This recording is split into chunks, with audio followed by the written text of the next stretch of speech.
ni Mayor Baste Duterte. Narito ang ulat ni Jean Domingo.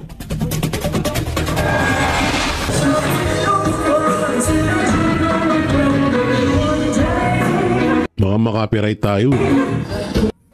Sayaw-sayaw po sila. Hala, sige. Si kahiyawan at pakukulay na placards, itong sumalubong sa bawat hakbang ng libu-libong taga-suporta ng hugpong ng taong lungsod sa Barangay Bago Oshiro sa Davao City. Parang pista ang atmosphere habang isa-isang lumantad ang mga kandidato ng ikatlong distrito. Ipinaabot ang kalang plataforma at panawagan para sa mas progresibong Davao. Para sa elementary. Kasama nila si Mayor Baste Duterte na buong tapang na muling pinagtibay ang kanyang suporta. Hindi lamang sa lokal na hanay kundi maging sa mga senatorial candidates ng PDP laban. Isang patunay ng kanyang paninindigan at paniniwala sa direksyong kanilang tinatahak. Sa naturang pagtitipon, isa-isang ipinakilala at nagsalita ang mga lokal na kandidato sa ikatlong distrito. Attorney Sweet Advincola, Jopek Baluran, Abay Bargamento, Bepot Clarion, Mirna Dalodo Ortiz, Rodolfo Mande, Petit Principe, Alberto Ungap, Dr. Enzo Villafuerte, Dr. Potpot Villafuerte, at Rachel Cizobrado. Kasama rin sa pagtitipon ng kinatawan ng Pwersa ng Pilipinong Pandagat o PBB Party List na number 2 sa balota. Isang grupo kilala ko to kung nagsusulong ng kapakanan ng mga mangingisdang Pilipino sa loob at labas ng bansa. PPP Party Hindi rin List. nagpahuli si 3rd District Congressman Isidro Ungap na kilala sa kanyang mga inisyatibong nakatutok sa lokal na kaunlaran. Ipinakilala rin sa entablado si Sebastian Baste Duterte, number 3 sa balota bilang Vice Mayor, at ang dating Pangulong Rodrigo Roa Duterte na number 2 sa balota bilang Mayor ng lungsod. Isang matapang na pagbabalik sa lokal na pamahalaan.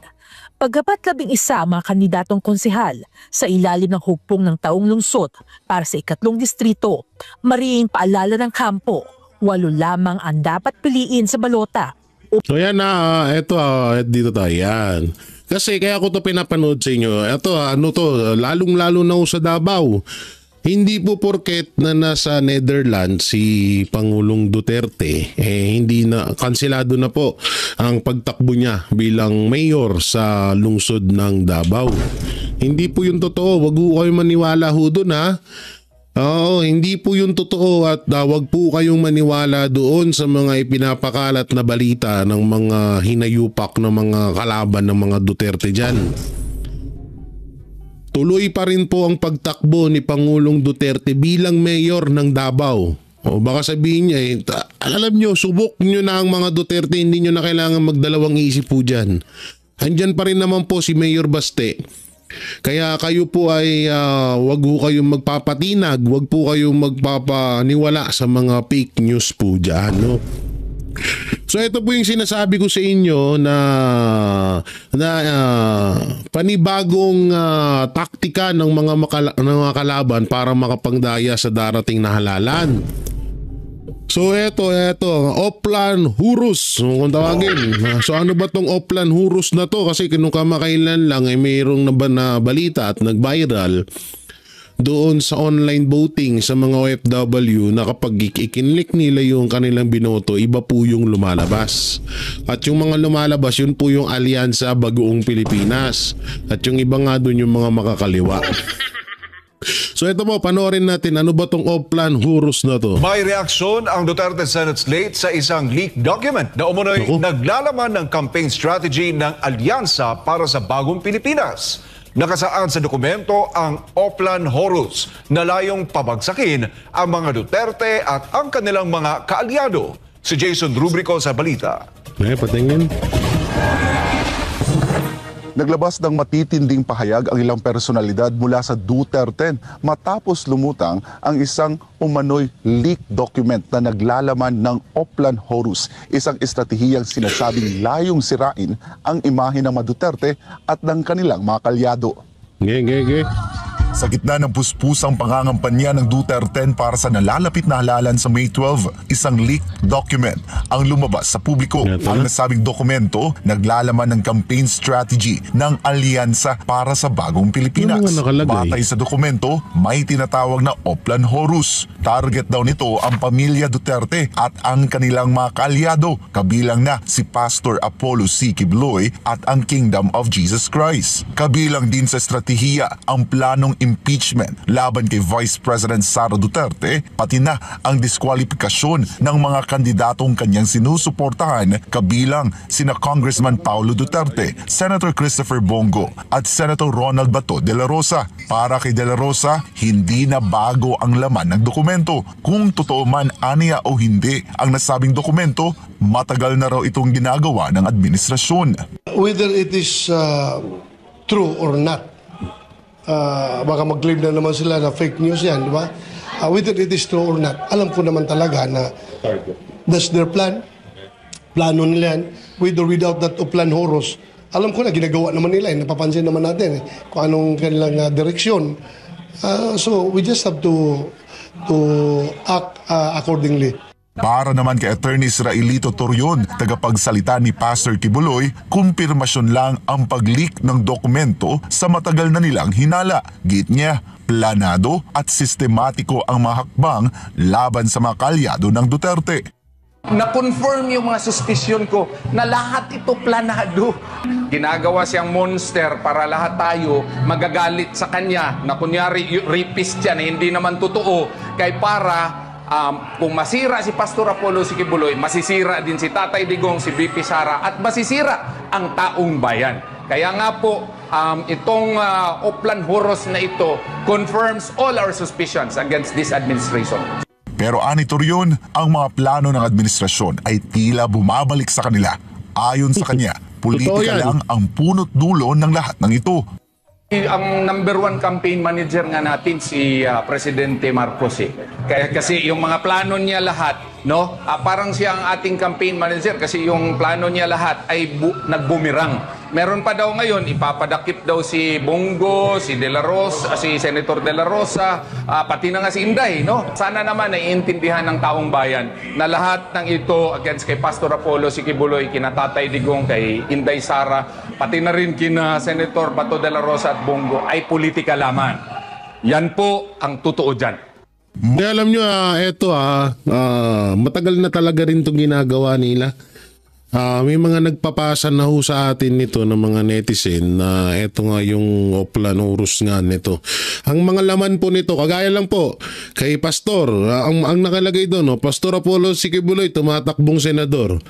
Papayag ka ba na may isang senador na ganito ganyan na binibintang nila yung rapist, ganon. So ito, nakita ko na to. No, ano to, isa tong lahat po ng nakasulat to dito, puro po against sa mga Duterte. Ni Kesyo, drug lord daw. Meron nga ako nabasa doon, si Pulong, drug lord daw, si Kitty Duterte. Yan, sila Senator Bongo, sila Senator Bato. Basta lahat po doon ng halos na mga may mga paninira ho doon sa dokumento na yun. So yun mga kababayan, alam nyo, gumagawa talaga sila ng strategy para nga talagang kamuhian ng taong bayan etong mga Duterte candidate, lalo na si BP Sara. So doon pa naman, at meron pa nga nakasulat doon na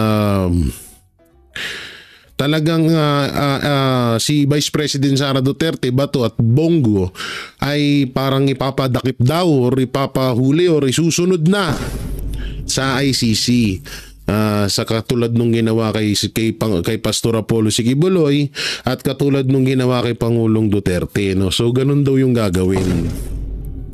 So doon wala pa naman masyadong 100% na kung totoo yun, pero alam naman natin na walang imposible sa kahayupan ang administrasyong Marcos.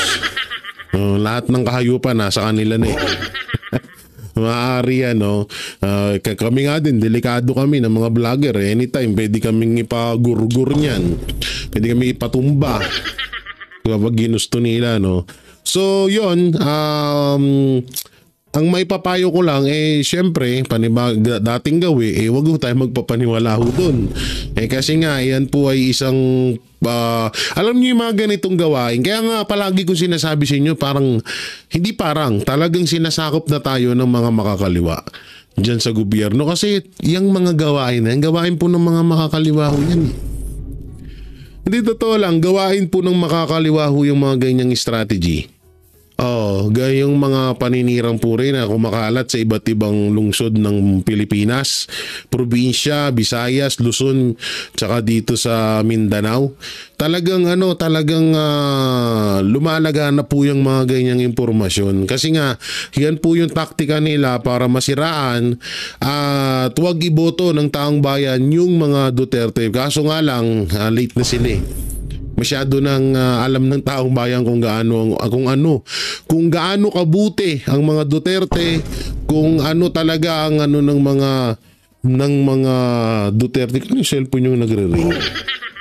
Yung nagre-ring, di ko naman cellphone yun. May na naman siguro. So yung wag ho kayong doon, wag ho kayong magpapaniwala doon na kagaya nga ho niyan yung paninira na ginagawa yan katulad niyan kay Pastor Apollo Siki Buloy na gangay nga nagdurusa yung tao doon sa kasalanan na hindi niya namang ginawa. Katulad na lang ni Pangulong Duterte din na hindi naman deserve nilang dalawa na nasa kulungan sila ngayon. Alam nyo naman po na yan ay paninira lamang. Ang gawin nyo, itapon nyo, isunugin nyo, at una sa lahat, wag nyong paniniwalaan kung ano yung mga nakasulat po dyan. Hindi naman po sa defensive, tama ba? Defensive. Hindi naman ho sa ganun, no? Pero ito kasi ay pamamaraan lamang ng mga anti-Duterte para masiraan nila yung Duterte senatorial. So kayo, ng mga Pilipino, alam nyo naman na yan. So hindi na namin kailangan ulit-ulitin. So tuloy natin itong video. Mariinding kinondena ni Attorney Vic Rodriguez ang anyay patuloy na political persecution ng administrasyon laban sa mga kaalyado ng Duterte. Binanggit pa niya ang di umano'y pag-gaslight kay Marcos Jr. ng mga sarili nitong tauhan. Nakakalungkot sapagkat ang administrasyong ito ay walang ginawa kundi magpatuloy sa political persecution. At yung memong yun, nabasa ko rin na nakalathala sa pahayagang Manila Times na di umano, ginagaslight din nila yung boss nila, yung amo nila si Bongbong Marcos na kunyari ayaw nilang inaabuso yung kabaitan. Ang nag-aabuso ng ugali ng kanilang amo ay yung mga alyado ni Marcos at hindi yung mga nagpapahayag ng honest dissent o kritiko sa napakaraming maling polisiya ng Marcos administration. Samantala, nanawagan si PDP Laban President Senator Robin Padilla ng maingat na beripikasyon sa umano'y leaked document. Bilang chairman ng Senate Committee on Mass Media and Public Information, bukas din siya sa posibilidad na paimbestigahan ang issue. Bilang ako ang Pangulo ng mass media at public information, pwede kong ipatawag yan.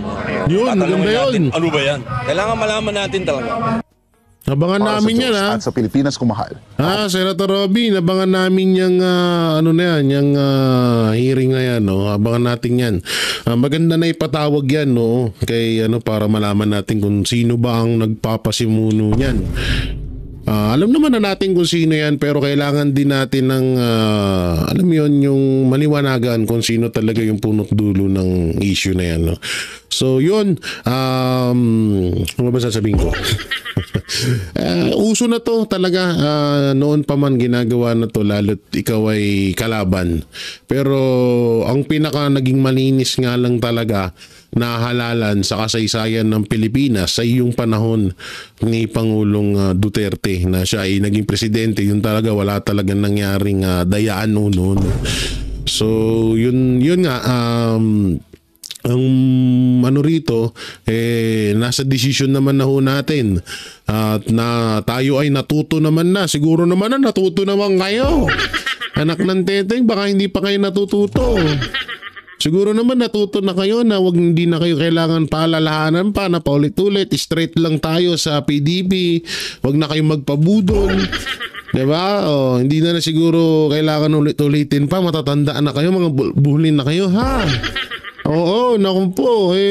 Di bahala talaga kayo kung kayo ay lumihis pa. Nasa sa inyo na yan. Samantalang panoorin naman po natin itong panayam ni Vice President Sara Duterte. Oo, mapatungkol sa sa kanyang isang speech. Sa kanyang speech mapatungkol kay Pangulong Duterte. Sa panoorin natin. Duterte, kung saan man ako pumupunta, nangungumusta sila lahat. Tapos nagpapasabi pa sila, kanina, meron iilan dyan sa likod na pakisabi, kamusta kay Tatay Digong. Kahit hindi ko siya kilala, lagi yung mga tao, hindi ko kilala sa pangalan, sinasabi nila, pakikumusta kay Tatay Digong. Ayun. Siya po ay nakakulong. Anak po ako ng nakakulong na at okay naman siya. Madami din ang nagtatanong, kamusta na si Tatay Digong? Sinasabi ko lagi, okay naman siya. Ang problema lang ay hindi siya marunong maglaba, magluto at maglinis ng kwarto. Dahil yon ay ginagawa sa kanya lagi ng mga asawa niya. Madami pong asawa ang aking tatay. mga asawa talaga. Ito yung alam nyo, ito yung isa sa nakakatuwa ng banat pa noon kay Pangulong Duterte, yung maraming asawa. So yan naman yung banat na yan na hindi naman din yan tinatanggi ni Pangulong Duterte, no? So yan na lang din kasi nasisilip din sa kanya. So yun nga, no, yun lang ang mahirap nga daw. Natawa ko doon sa banat ni Vice President Sara. Kakulit talaga nito nitong mag-ama na to, no? So play. Nakita niyo yun si Kitty? Kitty, yung maganda ko na kapatid. My future wife. Diba po yung nanay niya? Kasalukuyan po, dalawa yung girlfriend na nandoon nag-aantay na makalabas si Pangulong Rodrigo Duterte. Wow! Pogi! Sana all. Oh ma'am, hindi daw nila kinidnap yung hindi daw nila kinidnap si Pangulong Rodrigo Duterte. Hindi daw kidnap ang tawag doon. Sige, okay na lang. Hindi na kidnap ang tawag doon. Ang tawag doon, ninakaw nyo sa amin. Boom! Ninakaw nyo sa amin si Pangulong Rodrigo Duterte. Dahil siya ay propriedad o property ng syudad ng Davao. Dahil siya ay magiging mayor namin doon at kinuha ninyo siya at ninakaw ninyo dito. Ma'am, hindi daw kidnapping yun eh. Nakawan na lang. Ninakaw ninyo sa amin. So mga nangangamusta ay meron kaming maliit na video presentation sa inyo. Sigurado ka ba ma'am na hindi ka aalis? Kaya ako nakakalimot sa mga sasabihin ko kasi nandito ka ma'am. Alam niyo minsan na nga pala yung sinasabihan ni Vice President Sara Duterte, si Amy Marcos po yan. Yung kausap niya sa gilid. Alam niyo minsan nakakahiya na naaawa ako kay Amy Marcos dahil alam mo yun, yung damay kasi talaga siya. Damay siya kapag sinabi ang bangag, adik, na parang wala siya ayos ang presidente. Tapos siya nandun. Alam mo yun, parang masyadong ang weird. Ang weird talaga, promise. Di ko alam kung paano kinakaya ni Amy Marcos makipagplastikan talaga. Hindi ko talaga alam. Sobra. Ayan o, nandiyan siya sa gilid. Ang advice ko lang talaga sa iyo sa panahon na ito at sa darating na mga araw ay magpalit ka na po ng apelido mo. Ang palit ng apelido. Ay, sorry. Romualdez pala ang middle name mo. Ang ina, harap-harapan siya pinahiya ni Vice President. Kaya yun, no? Tangina, ginagawang laruan na lang si Amy Marcos. Ito, sorry ginagawang laruan na lang si Amy Marcos. Nakakaya ka. Tangina, para lang sa gagawin kang laruan. Ay! Oo, kahit magkaibigan kayo, parang ang pangit. Bagay, totoo naman yun. Hindi naman kailangan ng itanggi kasi Amy Romualdez Marcos talaga ang middle name ni Amy Marcos saka ni Marcos Jr., diba? So, nakakaano lang, parang ang weird lang, no? Okay. Sabi ko nga, matino na tao, si Senator Amy Marcos. Noong isang araw, nasa ferry ako sa Toledo, Cebu. Patawid kami papuntang San Carlos City sa Negros Occidental. Tumawag sa akin si Pangulong Duterte. Sabi niya sa akin, idiretso ko na daw na sabihin sa inyong lahat ay nakikiusap na iboto ang 10 kandidato ng Duterte. Diretso. Mamaya, ma'am, idagdag kita. Sandali lang.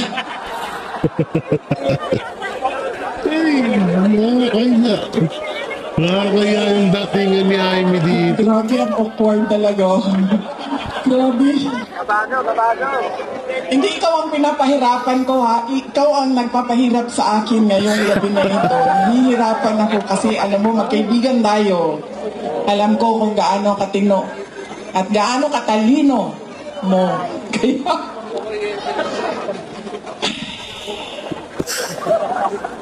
Ang hirap talaga nung kasi pag binanggit mo ang Marcos, damay pa rin siya. Ang masama kasi niyan, sumasama siya. Ito pa kasi sinasama, BP Sara. Eh kasi bisan magpaiwan siya amo. Ikaw tuloy nahihirapan dyan, oh. Yes, ma'am. Ay, okay lang, ma'am. Thank you. Thank you. Ano kasi ako, ma'am, na parang malunod gani. So, parang nalisip ako sa hangin, ma'am. Pag may hangin, nahilo. Tumawag siya sa akin at sabi niya, idiretsuhin ko na daw kayo. Iboto diretso ang 10 senators ng Duterte. Si Senator Bato de la Rosa, Senator Bongo, Senator Jimmy Bondo, Senator Vic Rodriguez, Senator J.B. Hinlo, Senator Raul Lambino, Senator Philip Salvador, Senator Rodante Marcoleta, Senator Pastor Kibuloy, at Senator Richard Mata. 10 yun, no? Yes, okay. Bakit kailangan natin diretso 10 ang iboto? At hindi lumihis doon sa sample ballot ng 10 ranking. Kaya kailangan diretso 10 Duterte. At ang susunod na rason ay noong ako ay tumakbo noong 2022, ang plataforma namin ay pagkakaisa at pagtutuloy ng nasimulan ni Pangulong Duterte. Pagtutuloy ng pagbabago. Unity at continuity.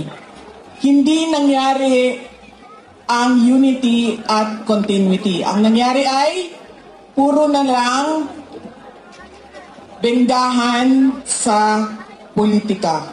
At wala nang nangyari sa bayan.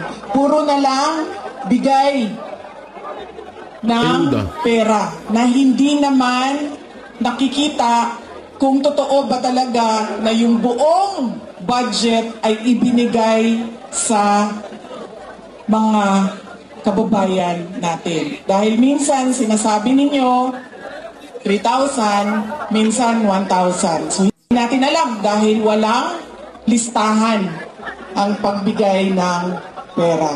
Bakit kailangan diretso ang boto sa 10 senador? Yan, makinig kayo. Mahirap habulin ang dayaan, kaya kailangan boto ninyo diretso. At kailangan ng continuity at unity dahil silang 10 ay naiintindihan nila kung ano ang pagtutuloy sa nasimulan ni Pangulong Rodrigo Duterte. Yun. Tayo ay may karapatan na bumoto ng 12 senador. 10 lang ang senador ng Duterte. Kaya nandito si Senator Hindi ko na itutuloy dyan. Sorry Vice President, doon muna ako sa sinabi mo na ano. Hindi kasi gano'n naman talaga. Naikwento na rin sa amin to ni Pangulong Duterte. At naikwento na rin to paulit-ulit ni Vice President Sara Duterte at nasabi niya na rin naman. So yun naman din talaga. Kaya nila napapayag talaga si Vice President Sara Duterte na makipag-tandem kay Marcos Jr. dahil may pangako si Marcos Jr. at itong si Amy Marcos na ipagpapatuloy yung kung ano yung nasimulan ni Pangulong Duterte. At yun nga, yung Build Project, yung paglaban sa droga, at kung ano-ano pang mga pagbabago na tuloy-tuloy na pagbabago na nais ni Pangulong Duterte na dapat ay yun dapat ang kanilang napag-usapan at yun naman talaga yung dapat nilang gawin. So ngayon, eto nga ho, hindi nga ho natuloy yun. Napakalayo po na nangyaring usapan sa plano, napakalayo po no. Sobrang layo ng usapan na yun, sobrang layo ng napagkasunduan. Yun nga lang, wala talagang kasulatan ho yun or hindi nagkaroon ng pirmahan. Yun ay isang makataong usapan lamang, no, tao sa tao. Kaso hindi tao yung kausap. Demonyo pala. So yun na nga no, doon nagsimula lahat yun. At kaya eto, napakahalaga po nitong sinabi ni Pangulo, si future President Sara Duterte na i-straight po natin ang 10 Duterte senatorial candidate. No, kasi yan po ay talagang alam, naiintindihan nila at alam nila kung ano yung mga kakulangan na hinahanap ng mga Pilipino sa Administrasyong Marcos na naibigay ni Pangulong Duterte noong siya ay presidente ng Pilipinas. So siyang 10 Duterte senatorial candidate na yan, alam nila at yang mga yan salang-sala na po yan ni Pangulong Duterte. Kaya po no, yan yung hinihiling. So yung may 2 bakante doon, eto po ulitin ko, hindi ko naman sa sinasalungat si Vice President Sara Duterte, pero sa akin mas maganda kung 10 lang ang maiboto, at least may chance na makapasok lahat ng mga Duterte senatorial candidate. Yun yung opinion ko dito sa kanyang sinabi. Doon po sa kay Amy Marcos, yan na natin. Dito naman po tayo sa banat ni Vice President Sara Duterte. Dito kay Saldico, panoorin po natin. Anytime. Ano po masasabi niyo po sa mga ating mga katunggali po sa iba pang larangan na ito pagtatakbo ng kandidato? Yung mga katunggali po natin sa ating pagkandidato sa iba pong kumakaaway po sa inyo. Hindi naman ako kandidato ngayong eleksyon na ito, kaya ang ginagawa ko lang ay nagpapaalala lang ako sa ating mga kababayan sa mali natin na ugali sa pagpili ng ating mga leaders. Unang-una, yung mga galing sa malalaking political families. Pangalawa, yung pagbibigay natin ng ating pagkatao para sa pera at para sa pagpili ng boto. At pangatlo, yung hindi na natin tinatanong dahil kung sino lang yung naaalala natin na napasaya tayo, napatawa tayo, sumayaw at kumanta noong kampanya, yun lang yung naalala natin. Hindi na natin tinatanong ano ba ang pangako ng kandidato na ito noong siya ay tumatakbo. Ang halimbawa na lang dyan at alam na nating lahat ay tulad nung nangako ng 2022 si BBM na 20 pesos per kilo ang bigas. Nakalimutan ng 3 taon yun. Ngayon may halala na naman 20 pesos per kilo ang bigas na naman ang usapan at sinasabi ng administrasyon. So yun yung mga paalala ko. Dapat pag-uwi natin yung ugali natin na sa pagboto para meron tayong nakikita ng mga bagong leaders at meron tayong nakikita na pagbabago sa ating bayan. Last question, please. Last question. Decision of you to go to third ng mga House elements balik. Joel Chua and kahapon kay Congressman Valeriano, is it deliberate? And bakit dumadis dito na inimplimentahan? Dahil inimbita ako ni Mayor Isko Moreno Dumagoso dito. Kaya nagpapasalamat din ako sa grupo nila kay Mayor Isko dahil pinahiram nila ako ng stage at microphone at kuryente, ilaw para mapaabot ko yung mensahe ko sa taong bayan. Thank you. Preparations for the kumusta po? Putang ina! Kahit si Vice President Sara Duterte hindi marinig. Tayo na, kung mag-i-interview kayo, kayo maingay, sabay-sabay kayo mga yudipunggol kayo. Putang inang yan. Ang ingay, binarinig ba kayo? Ang hirap pakinggan, ang sakit sa tenga, buwisit na to. Yung preparations natin namin sa impeachment yung preparations namin sa impeachment case ay nung pagdating ko galing nag-meeting kami. Nagsisigaw, bawal bias. Baka kami dumating na reporter na bias. Yeah, si Maris sumali.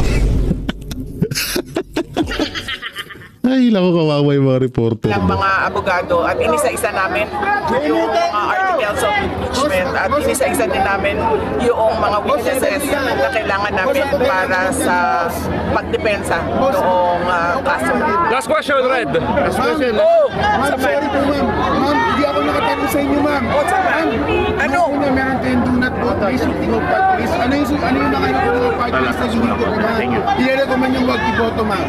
Ay, nako. Yan na, ito daw yung mga party list na wag nyo daw iboto at ang i-rekomenda ni Vice President Sara Duterte. Pakinggi. Ayan ang sagot ng taong bayan, narinig ninyo. Unang-una, sabi ko nga, tingog. Ingay talaga, grabe.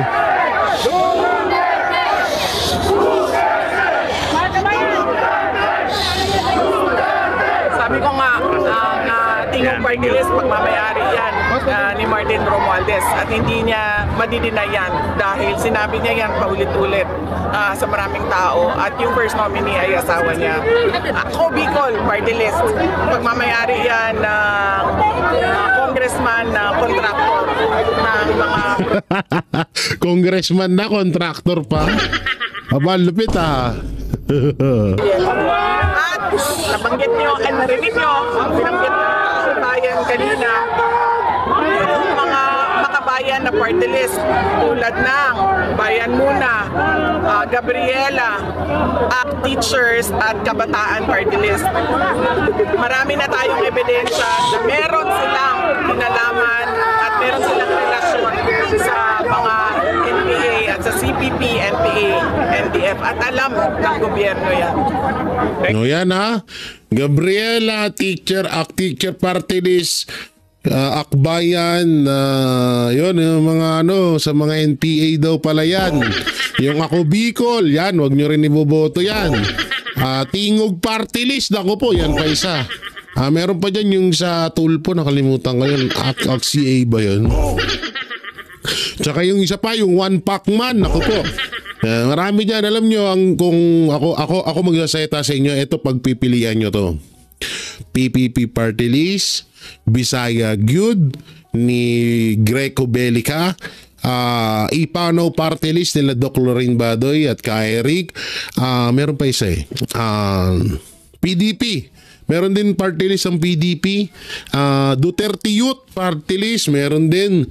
Basta mamili ho kayo doon. Wag lang ho yung mga nabanggit ni Vice President Sara Duterte. At siya mismo, sinasabihan niya na ho kayo na wag niyong iboto yung mga kupal na yun. Kupal. Ay, lako. So, ito na nga. Handa na ba kayo mapanood ang video leaked ni Marcos Jr.? Kayo ba ay nakapolident na?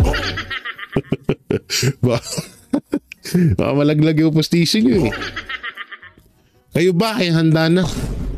At kayo ba ay ready na sa mga ganitong larangan na video? Medyo maselan po ito.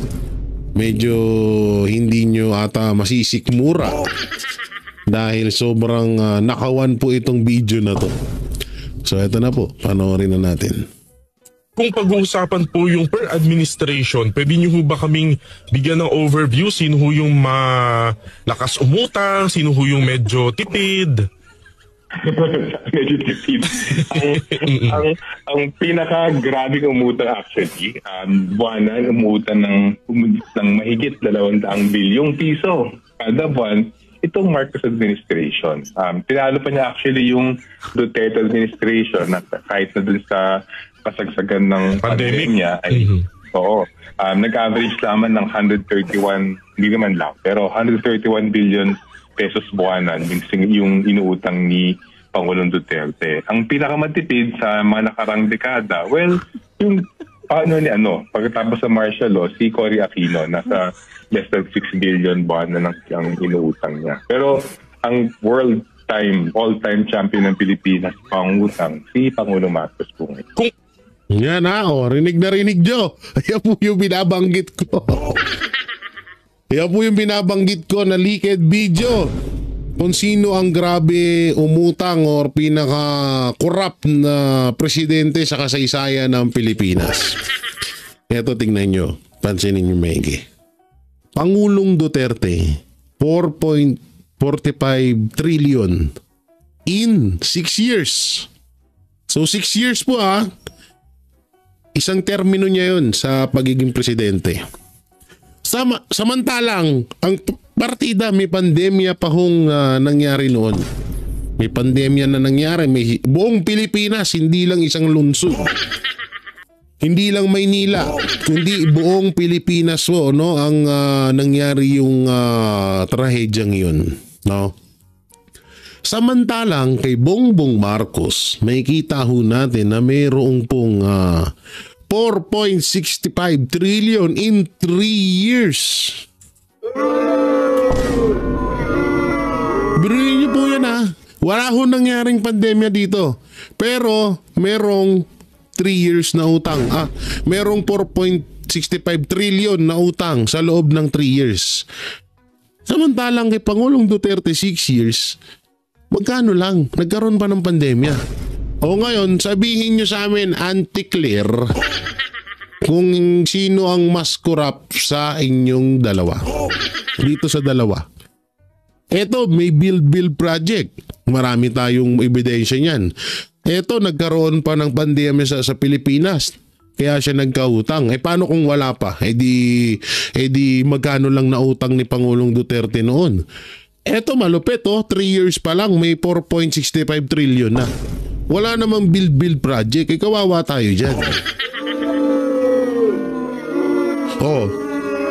Baka sabihin nyo, fake news na naman kami. Balita po yan. Eto, sisihin nyo itong istasyon na to. Pobreng OFWPH.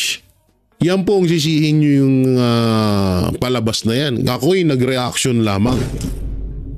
At ito po hindi fake news dahil nakabook naman po yan. Nakamarka naman po yung mga inutang ng mga presidente. Nakatalata namun po yan. So hindi matatawag na fake news yan. Tingnan nyo dito, obvious talaga kung gaano kung gaano ang nakawan sa gobyerno natin. Malamang sa malamang pag natapos etong termino ni Marcos Jr., tangina kawawa Pilipinas, baon na baon po tayo sa utang. Kaya kailangan talaga Duterte or may bahid ng pagka-Duterte ang umupo or mamuno sa Pilipinas. Marami tayong pagpipilian. Nandyan siyempre, ang Duterte family, nandiyan si Mayor Baste, BP Sara, Pulong Duterte. Andyan din si Pastor Apollo Sikibuloy. Andyan din si Bongo, na pwede talagang mga maging leader sa bansang Pilipinas. Andyan din si Isko Moreno. Talagang alam nyo, talagang nakakatakot to habang patagal ng patagal ang pagiging presidente ni Bongbong Marcos sa Pilipinas. Sobra pong naghihirap ang Pilipinas at maghihirap pa. Pero nyo, 3 years pa lang yan. May 3 years pang natitira. So ano na? Yan ang nakakatakot dyan. Yan ang ano ba to? Ayaman na. Wala na yan. No? So yun grabe Primo 3 years. Tinalo siya nung 6 years. Yung 6 years, ang utang 4.4 trillion lang. Nagkaroon pa ng pandemya sa buong Pilipinas. Hindi po biro yun Kauna-unahan po yun sa kasaysayan ng Pilipinas na nagkaroon ng trahedya sa Pilipinas sa buong Pilipinas. Kadalasan kasi niyan, may bagyo doon. Dito wala. Dito may bagyo. Dito wala. Diba?